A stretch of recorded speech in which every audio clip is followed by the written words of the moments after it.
আসসালামু আলাইকুম। আজ সোমবার 16 মার্চ 2026। স্বাগত প্রবাসী সিটি সৌদি বুলেটিনে, সাথে আছে আমি শরীফুল ইসলাম। শুরুতেই থাকছে শিরোনাম। মিসাইল ও ড্রোন বৃষ্টির কবলে সৌদি আরব, নস্যাৎ করা হয়েছে শতাধিক হামলার চেষ্টা। মক্কায় রেলিংয়ের উপর ঝুঁকি নিয়ে নামাজ পড়ছে হাজি, ভাইরাল ভিডিও ঘিরে বিতর্ক। ভয়ঙ্কর মিসাইল দিয়ে ইসরায়েলে হামলা চালাচ্ছে ইরান, বাংকারে পালিয়ে হচ্ছে না শেষ রক্ষা। সংঘাত ঘিরে বন্ধ কুয়েতের আকাশপথ, ঈদে দেশে ফেরা নিয়ে অনিশ্চয়তায় বহু প্রবাসী। ট্রাম্পকে ইরানে হামলা অব্যাহত রাখতে বলেছে সৌদি, একাধিক গণমাধ্যমে প্রতিবেদন। দর্শক, দেখছিলেন শিরোনাম, এবারে পুরো খবর। প্রবাসীদের জন্য নির্মাণ হচ্ছে দেশের প্রথম স্মার্ট সিটি, যেখানে থাকছে স্কুল, মসজিদ, হাসপাতাল, সুইমিং পুল, হেলিপ্যাড, পাঠাগার, জিম, সুপারমার্কেট, শিশু পার্ক সহ সকল নাগরিক সুবিধা। মাত্র 30 লাখ টাকা বিনিয়োগে মিলছে আকর্ষণীয় ফ্ল্যাট। প্লাটিনাম ইনভেস্টরদের জন্য ঢাকা বিমানবন্দরে ভিআইপি প্রোটোকল সুবিধা। বিস্তারিত জানতে যোগাযোগ করুন স্ক্রিনে দেয়া হোয়াটসঅ্যাপ অথবা ইমো নাম্বারে। গত 3 দিনে সৌদি আরবের আকাশসীমায় নজিরবিহীন ড্রোন ও ক্ষেপণাস্ত্র হামলা চালানো হয়েছে। তবে সৌদি আরবের উন্নত আকাশ প্রতিরক্ষা ব্যবস্থা সফলভাবে 100-ও বেশি ড্রোন ও বেশ কয়েকটি ব্যালিস্টিক ক্ষেপণাস্ত্র ধ্বংস করতে সক্ষম হয়েছে। মূলত গুরুত্বপূর্ণ তেল ক্ষেত্র ও সামরিক স্থাপনাগুলোকে লক্ষ্য করে এই হামলাগুলো চালানো হয়। বিশেষ করে রিয়াদের কূটনৈতিক পাড়া এবং প্রিন্স সুলতান বিমান ঘাঁটির দিকে ধেয়ে আসা ড্রোনগুলো আকাশেই ভূপাতিত করা হয়েছে। আঞ্চলিক সংঘাতের রেশ এখন পুরো উপসাগরীয় অঞ্চলে ছড়িয়ে পড়ায় সৌদি কর্তৃপক্ষ সর্বোচ্চ সতর্ক অবস্থা রয়েছে। গত 3 দিনে সৌদি আরবের আকাশসীমায় নজিরবিহীন হামলা চালানো হয়েছে। তবে সৌদি আকাশ প্রতিরক্ষা ব্যবস্থা সফলভাবে 100-ও বেশি ড্রোন ও বেশ কয়েকটি ব্যালিস্টিক ক্ষেপণাস্ত্র ধ্বংস করতে সক্ষম হয়। স্থানীয় সংবাদ মাধ্যম সৌদি গ্যাজেট প্রতিদিন এসব হামলার সর্বশেষ পরিস্থিতি নিয়ে নিয়মিত প্রতিবেদন প্রকাশ করছে। তাদের তথ্যমতে চলমান আঞ্চলিক সংঘাতের জেরে উপসাগরীয় দেশগুলোতে এ যুদ্ধের রেশ আশ্রয় পড়েছে এবং অন্যতম লক্ষ্যবস্তু হয়ে উঠেছে সৌদি আরব। সৌদি প্রতিরক্ষা মন্ত্রণালয়ের বরাত দিয়ে সংবাদ মাধ্যমটি জানিয়েছে, গত শুক্রবার থেকে সোমবার সকাল পর্যন্ত প্রায় বিরতিহীনভাবে এসব হামলা চালানো হয়। এর মধ্যে কেবল শুক্রবারই 56টি শত্রু ড্রোন ধ্বংস করা হয়েছে। পরের দিন শনিবার 20টি ড্রোন এবং একটি ব্যালিস্টিক ক্ষেপণাস্ত্র আকাশে থাকা অবস্থাতেই আটকে দেয় সৌদি বাহিনী। সর্বশেষ রবিবার থেকে সোমবার সকাল পর্যন্ত রাজধানী রিয়াদ এবং পূর্বাঞ্চলের প্রদেশগুলোতে আরও প্রায় 38টি ড্রোন ভূপাতিত করার কথা জানিয়েছে কর্তৃপক্ষ। হামলার লক্ষ্যবস্তু হিসেবে মূলত সৌদি আরবের গুরুত্বপূর্ণ তেল ক্ষেত্র ও সামরিক স্থাপনাগুলোকে বেছে নেওয়া হচ্ছে। এর মধ্যে পূর্বাঞ্চল প্রদেশে সাইবা তেল ক্ষেত্র, আল খারজ এলাকা, প্রিন্স সুলতান বিমান ঘাঁটি এবং রিয়াদের কূটনৈতিক পাড়ার দিকে ধেয়ে আসা ড্রোনগুলো উল্লেখযোগ্য। তবে সৌদি আরবের সামরিক বাহিনীর সক্ষমতার কারণে বেশিরভাগ উড়ন্ত বস্তু লক্ষ্যবস্তুতে আঘাত হানার আগেই আকাশে ধ্বংস করে দেওয়া সম্ভব হয়েছে। পবিত্র রমজান মাসের 27তম রজনীতে মক্কার মসজিদুল হারামে এক ব্যক্তির বিপজ্জনক আচরণের ভিডিও সামাজিক যোগাযোগ মাধ্যমে ব্যাপক চাঞ্চল্য সৃষ্টি করেছে। ভিডিওতে দেখা যায় ইহরাম পরিহিত এক ব্যক্তি ওপরের তলার একটি পাতলা কাচের রেলিং এর উপর দাঁড়িয়ে নামাজ পড়ছেন। নিচে হাজার হাজার মুসল্লির ভিড় থাকা সত্ত্বেও তার এমন ঝুঁকিপূর্ণ অবস্থান উপস্থিত সবার মধ্যে আতঙ্ক তৈরি করে। পবিত্র স্থানে এমন কাণ্ডজ্ঞানহীন আচরণকে নেটিজেনরা উন্মাদনা বলে অভিহিত করেছেন। সৌদি আরবের মক্কায় পবিত্র মসজিদুল হারামের একটি ভিডিও সামাজিক যোগাযোগ মাধ্যমে সম্প্রতি ব্যাপকভাবে ছড়িয়ে পড়েছে। ভিডিওতে দেখা যায় ইহরাম পরিহিত এক ব্যক্তি উপরের তলার একটি কাচের রেলিংয়ের উপর বিপজ্জনকভাবে দাঁড়িয়ে আছেন। ধারণা করা হচ্ছে এটি গতকাল অর্থাৎ পবিত্র রমজান মাসের 27তম রজনীর দৃশ্য। এদিন মসজিদে মুসল্লিদের প্রচণ্ড ভিড় ছিল। এক্সে সাদাল ওসাইমি নামের এক ব্যবহারকারী ভিডিওটি শেয়ার করে ক্যাপশনে লিখেছেন, একটু আগে এই ক্লিপটি দেখলাম, সত্যি বলতে এটি এক উন্মাদনা। পবিত্র এই স্থানে এবং এত ভিড়ের মধ্যে ওই ব্যক্তির এমন ঝুঁকিপূর্ণ আচরণের কারণ এখনও স্পষ্ট নয়। তবে তার এই পদক্ষেপ যে উপস্থিত মুসল্লিদের মধ্যে আতঙ্ক তৈরি করেছিল তা ভিডিও থেকেই অনুমান করা যায়। পরে অবশ্য নিরাপত্তা রক্ষীরা তাকে নিরাপদে নামিয়ে আনতে সক্ষম হয়েছিলেন কিনা সে বিষয়ে বিস্তৃত তথ্য এখনও জানা যায়নি। আপনার স্বপ্নগুলো আকাশ ছুবে প্রবাসীর হেলিকপ্টারের মাধ্যমে। বিয়ে, জন্মদিন অথবা যে কোনো বিশেষ প্রয়োজনে হেলিকপ্টার ভাড়া করতে যোগাযোগ করুন স্ক্রিনে দেওয়া নাম্বারে। প্রবাসীর হেলিকপ্টার, নিরাপদ ও সাশ্রয়ী বাহনের বিশ্বস্ত নাম।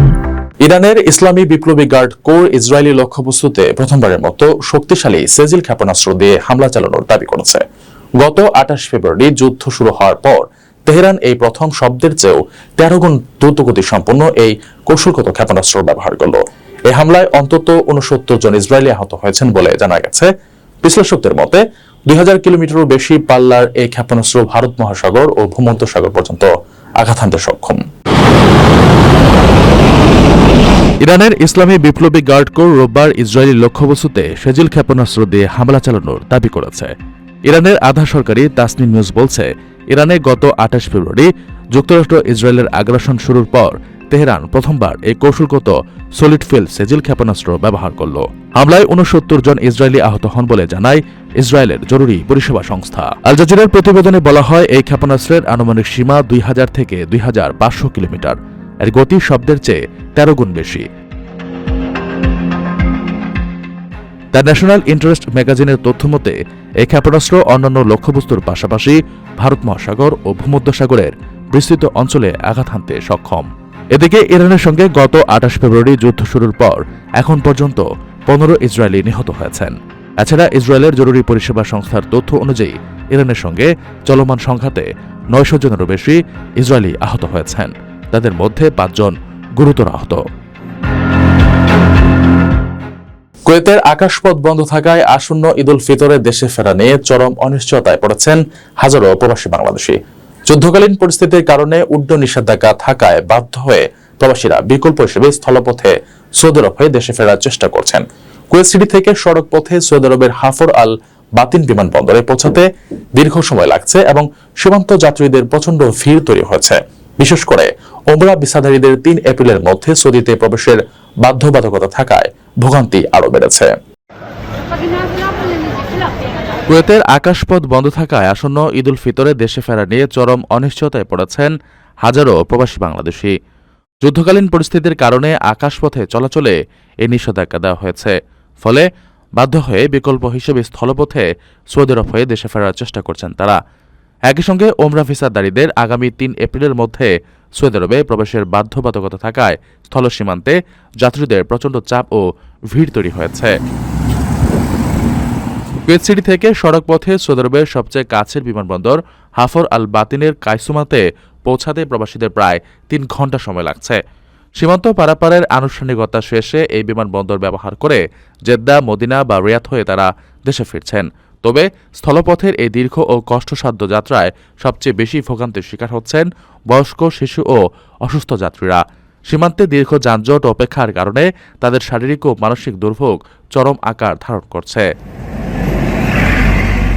এমন সংকটময় পরিস্থিতিতে প্রবাসী বাংলাদেশিরা সমস্যা সমাধানে দ্রুত সরকারি হস্তক্ষেপ কামনা করেছেন।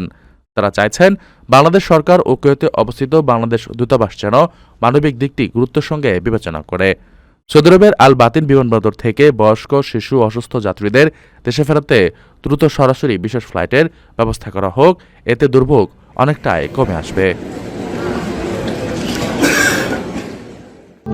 প্রবাসীদের জন্য নির্মাণ হচ্ছে দেশের প্রথম স্মার্ট সিটি, যেখানে থাকছে স্কুল, মসজিদ, হাসপাতাল, সুইমিং পুল, হেলিপ্যাড, পাঠাগার, জিম, সুপারমার্কেট, শিশু পার্ক সহ সকল নাগরিক সুবিধা। মাত্র 30 লাখ টাকা বিনিয়োগে মিলছে আকর্ষণীয় ফ্ল্যাট। প্লাটিনাম ইনভেস্টরদের জন্য ঢাকা বিমানবন্দরে ভিআইপি প্রোটোকল সুবিধা। বিস্তারিত জানতে যোগাযোগ করুন স্ক্রিনে দেয়া হোয়াটসঅ্যাপ অথবা ইমো নাম্বারে। ইরানের ওপর চলমান সামরিক অভিযান ও কঠোর হামলা অব্যাহত রাখতে মার্কিন প্রেসিডেন্ট ডোনাল্ড ট্রাম্পকে সরাসরি আহ্বান জানিয়েছেন সৌদি আরবের যুবরাজ মোহাম্মদ বিন সালমান। হোয়াইট হাউসের কর্মকর্তাদের বরাত দিয়ে জানা গেছে, ট্রাম্প বর্তমানে আরব নেতাদের সঙ্গে নিয়মিত যোগাযোগ রাখছেন এবং এই যোগাযোগের কেন্দ্রবিন্দুতে রয়েছেন সৌদি যুবরাজ। দীর্ঘ 17 দিন ধরে চলা এই সংঘাতের প্রেক্ষাপটে যুবরাজের এই অবস্থানকে অত্যন্ত তাৎপর্যপূর্ণ বলে মনে করছেন বিশ্লেষকরা। সৌদি যুবরাজ ট্রাম্প সতর্ক করে বলেছেন, যুক্তরাষ্ট্র যদি এই মুহূর্তে ইরানের বিরুদ্ধে চূড়ান্ত পদক্ষেপ নিতে ব্যর্থ হয় তবে ভবিষ্যতে এর পরিণতি অত্যন্ত ভয়াবহ হতে পারে। ইরানের উপর চলমান সামরিক অভিযান ও কঠোর হামলা অব্যাহত রাখতে মার্কিন প্রেসিডেন্ট ডোনাল্ড ট্রাম্পকে সরাসরি আহ্বান জানিয়েছেন সৌদি আরবের যুবরাজ মোহাম্মদ বিন সালমান। হোয়াইট হাউসের কর্মকর্তাদের বরাত দিয়ে সোমবার এক প্রতিবেদনে জানানো হয়েছে, ট্রাম্প বর্তমানে আরব নেতাদের সঙ্গে নিয়মিত যোগাযোগ রাখছেন এবং এই যোগাযোগের কেন্দ্রবিন্দুতে রয়েছেন সৌদি যুবরাজ। দীর্ঘ 17 দিন ধরে চলা এই সংঘাতের প্রেক্ষাপটে যুবরাজের অবস্থানকে অত্যন্ত তাৎপর্যপূর্ণ বলে মনে করছেন বিশ্লেষকরা।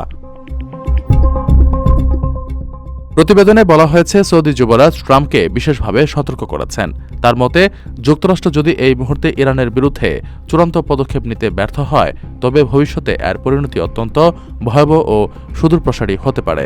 সৌদি আরবের প্রয়াত রাজা আবদুল্লাহর একটি পুরনো পরামর্শের কথা স্মরণ করিয়ে দিয়ে যুবরাজ মোহাম্মদ বিন সালমান বলেন, শান্তি ফেরাতে হলে শত্রুর মূল উৎস বা নেতৃত্বকে পুরোপুরি নির্মূল করা জরুরি। মধ্যপ্রাচ্যের স্থিতিশীলতার স্বার্থে তিনি বারবার এই কঠোর অবস্থানের প্রয়োজনীয়তা মার্কিন প্রশাসনের কাছে তুলে ধরেছেন। গত 28 ফেব্রুয়ারি থেকে ইরানে ইসরায়েল ও যুক্তরাষ্ট্র যৌথভাবে যে অভিযান শুরু করেছিল, আজ সোমবার পর্যন্ত তা টানা 17তম দিনে গড়িয়েছে। আন্তর্জাতিক গণমাধ্যমগুলোর দাবি, ইরানের উপর এই জোরালো সামরিক চাপের পেছনে ইসরায়েল ও সৌদি আরবের কূটনৈতিক চাপ ও কৌশলগত অবস্থান বড় ভূমিকা পালন করেছে। এ আহ্বান মধ্যপ্রাচ্যের চলমান যুদ্ধকালীন পরিস্থিতিকে এক নতুন ও জটিল মোড় দিল বলে ধারণা করা হচ্ছে। দর্শক দেখছিলেন প্রবাসী সিটি সৌদি বুলেটিন। শেষ করার আগে শিরোনামগুলো জানিয়ে দিচ্ছি আরেকবার। মিসাইল ও ড্রোন বৃষ্টির কবলে সৌদি আরব, নস্যাৎ করা হয়েছে শতাধিক হামলার চেষ্টা। মক্কায় রেলিংয়ের উপর ঝুঁকি নিয়ে নামাজ পড়ছে হাজি, ভাইরাল ভিডিও ঘিরে বিতর্ক। ভয়ঙ্কর মিসাইল দিয়ে ইসরায়েলে হামলা চালাচ্ছে ইরান, বাংকারে পালিয়ে হচ্ছে না শেষ রক্ষা। সংঘাত ঘিরে বন্ধ কুয়েতের আকাশপথ, ঈদে দেশে ফেরা নিয়ে অনিশ্চয়তায় বহু প্রবাসী। ট্রাম্পকে ইরানে হামলা অব্যাহত রাখতে বলেছে সৌদি, একাধিক গণমাধ্যমে প্রতিবেদন। এই ছিল সৌদি বুলেটিনের আজকের আপডেট। প্রবাসের সর্বশেষ সংবাদ পেতে ভিজিট করুন probascham.net, সাবস্ক্রাইব করুন আমাদের ইউটিউব চ্যানেল এবং চোখ রাখুন ফেসবুক পেজে। পরবর্তী বুলেটিন দেখার আমন্ত্রণ জানিয়ে আজকের মতো বিদায় নিচ্ছি আমি শরীফুল ইসলাম। সেই পর্যন্ত সবাই ভালো থাকবেন এবং নিরাপদে থাকবেন। আল্লাহ হাফেজ।